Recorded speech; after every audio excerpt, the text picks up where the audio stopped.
आप हैं बिहार संवाददाता के साथ और मैं हूं मनोज चतुर्वेदी। सीपीआई माले के महासचिव दीपांकर भट्टाचार्य ने अभी कुछ देर पहले एक प्रेस कॉन्फ्रेंस की और बिहार ही नहीं देश की तमाम समस्याओं पर उन्होंने बात किया। 23 तारीख की जो महागठबंधन की बैठक है उस पर भी उन्होंने बात किया। लेकिन जब हमने उनसे पूछा कि गठबंधन और इस तरीके के महागठबंधन जो हैं 74 में भी बने, 90 के भी दशक में बने, लेकिन सरकारें नहीं चल पाई, उसका भी जवाब उन्होंने दिया। हमने उनसे तमाम बातें पूछी जिसका जवाब वो बखूबी उन्होंने दिया। लेकिन फिर भी हमने उनसे सबसे बड़ा जो सवाल पूछा कि नियोजित शिक्षक की अगुवाई आपने ही की थी, मुख्यमंत्री ने आप लोगों की बातें नहीं सुनी, क्या कुछ उस पर कह रहे हैं, सुनवाते हैं दीपांकर भट्टाचार्य को। 25 जून को एक इंसाफ मंच मुजफ्फरपुर से शुरुआत हुई थी। बिहार में मुस्लिम समुदाय, दलित समुदाय या बिहार की महिलाएं जहाँ भी सबसे ज़्यादा अन्याय जिनको झेलना पड़ता है, उस अन्याय के खिलाफ न्याय की लड़ाई को तेज करने के लिए हमने इंसाफ मंच का गठन किया था। और अभी वो इंसाफ मंच का एक बड़ा राज्य सम्मेलन 25 तारीख को यहाँ होगा। हमने जो देखा रामनवमी के मौके पर बिहार शरीफ जला, मदरसा जला दिया गया, लाइब्रेरी जला दिया गया, 4,500 किताबें बर्बाद कर दी गई। और अगर कुछ लोग ये समझ रहे थे कि हिंसा का मतलब सिर्फ मुस्लिम लोगों के खिलाफ है, तो अब बिल्कुल देखा वो जो चमत्कारी कोई बाबा आए थे, बाबा के प्रवचन के बाद जो बाबा ने ऐलान किया कि बिहार से हिंदू राष्ट्र की शुरुआत होगी, और हमने देखा कि उस हिंदू राष्ट्र में जहाँ बाबा का प्रवचन हो रहा था उसके बगल में सबसे नज़दीक में जो अम्बेडकर की मूर्ति लगी हुई थी, उस मूर्ति को तोड़ा गया। तो बिल्कुल साफ एक दिख रहा है कि सिर्फ मदरसे पर, मस्जिदों पर हमले नहीं हो रहे हैं, अंबेडकर की मूर्तियों पर फिर से हमले की एक दौर शुरू हो गया। सिवान में हमारे कॉमरेड सत्यदेव राम जो विधायक दल के उपनेता हैं, उनके विधायक फंड से जो चबूतरा बना जहां अंबेडकर की मूर्ति लगनी थी, वहां हमने देखा कि एक वीडियो ने बुलडोज़र से उस चबूतरे को ही तोड़ दिया। हालांकि उस वीडियो के खिलाफ अब डीएम के ओर से कार्रवाई हो रही है और बिल्कुल हम लोगों ने तय किया कि वहाँ वो मूर्ति लगेगी। तो ये जो पूरे बिहार में उन्माद और उत्पात की जो एक साजिश चल रही है बिहार में महागठबंधन सरकार को अस्थिर करने के लिए, और पूरे बिहार जहाँ से पूरे देश को एक विपक्षी एकता का संदेश जा रहा है, उस जगह पर एक उन्माद उत्पात का माहौल बनाने के लिए कभी बिहार शरीफ जलाया जा रहा है, कभी नौबतपुर में अम्बेडकर की मूर्ति तोड़ी जा रही है। ये जो उन्माद और उत्पात की ताकतें हैं, हमें लगता है कि बहुत मजबूती के साथ लड़ना होगा, इन ताकतों को पीछे धकेलना होगा, और बिहार में न्याय के लिए लड़ने वाले हर तबका, हर समुदाय, हर आवाज़, उसको एक जगह पर ला करके एक मजबूत लड़ाई की ज़रूरत है। तो हमारी कोशिश होगी 25 तारीख को इंसाफ मंच के इस सम्मेलन के ज़रिए पूरे इंसाफ की लड़ाई को भी बिहार के हर कोने तक तमाम विपक्षी दलों को एक मंच पर लाने की कोशिश की जा रही है। वहीं महागठबंधन में एक देखा जीतनराम मांझी अलग हो गए। हाँ, बात हमें बहुत समझ में नहीं आई, ना हमने मीडिया के माध्यम से सुना।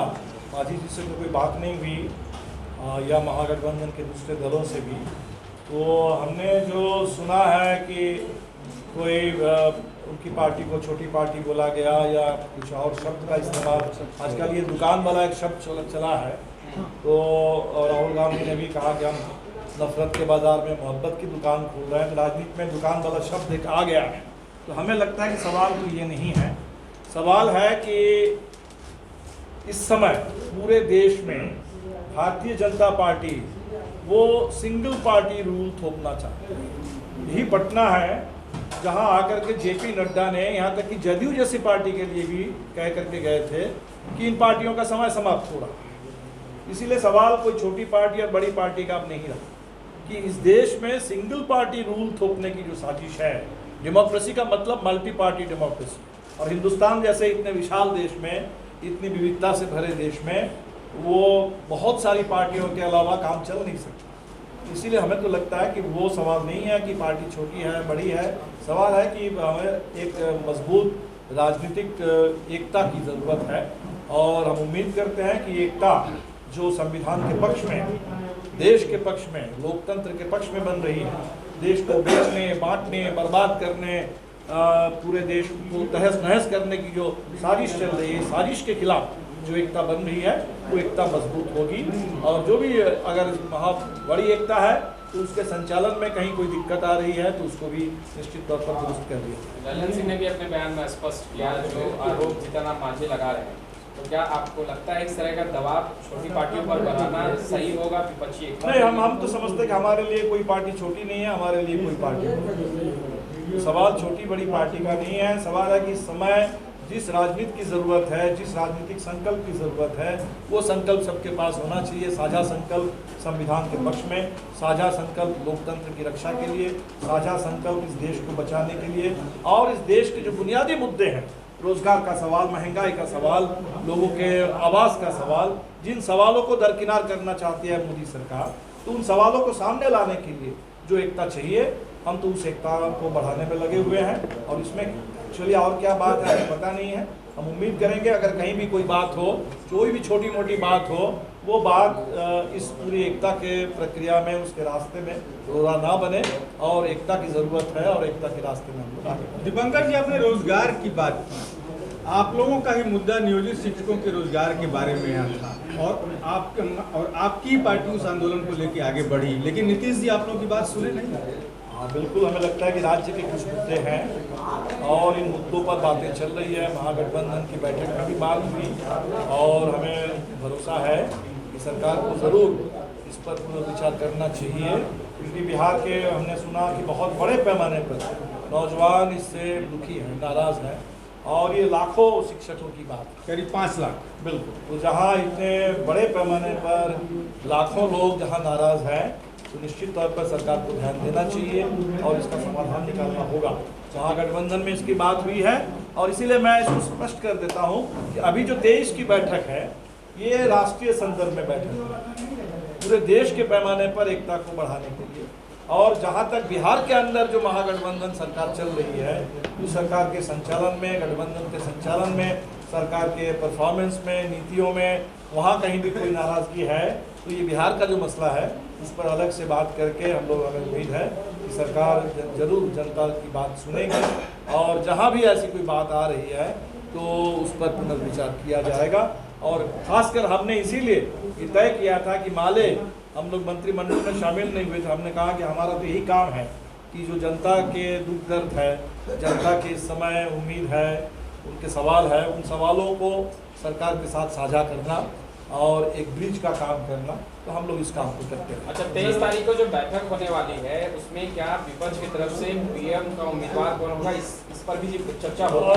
मुझे ऐसी कोई जानकारी नहीं है, ऐसा मुझे लगता नहीं है, क्योंकि सवाल है कि पीएम तो चुनाव के बाद बनते हैं और चुनाव से पहले ये कोई पीएम का चेहरा घोषित करने का, ये अमेरिकी परिपाटी है, राष्ट्रपति शासित प्रणाली की परिपाटी है। जहाँ संसदीय लोकतंत्र है वहाँ आमतौर पर ऐसी कोई परिपाटी होती नहीं।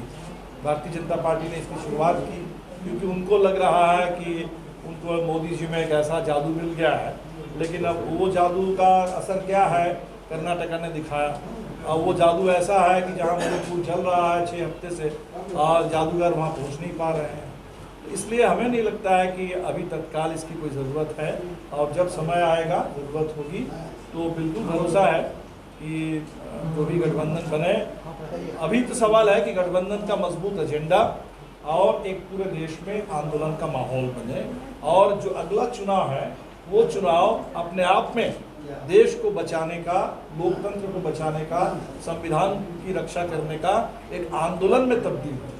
हमें लगता है कि हमारा ज़्यादा जोर इस समय इस पूरे एजेंडा बनाने, माहौल बनाने, आंदोलन खड़ा करने पर है, और जब समय आएगा तो प्रधानमंत्री का भी चुनाव जरूर हो जाएगा बहुमत मिला। दीपंकर जी, गठबंधन तो 74 में भी बना, गठबंधन 90 में भी बना, गठबंधन उसके बाद भी बने, गठबंधन तो आप लोग संभाल ही नहीं पाते।